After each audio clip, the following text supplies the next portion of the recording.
Bilasizmi jannatda nimalar bor?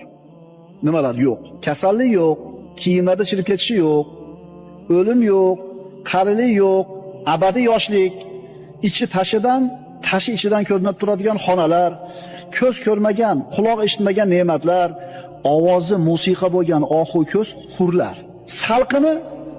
Salqini kengligi 100 yillik masofaga teng bo'ladigan daraxtlar. Uzunligi, kengligi 60 mil bo'lgan chodirlar.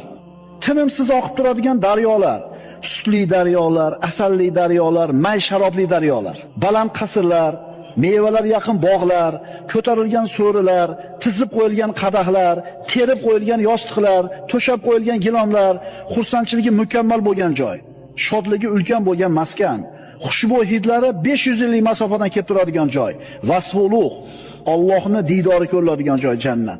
Jannatga kiramanmi, kirmayman, birodar? Shafoat bor. Payg'ambar sollallohu alayhi vasallamning shafaatlari bor.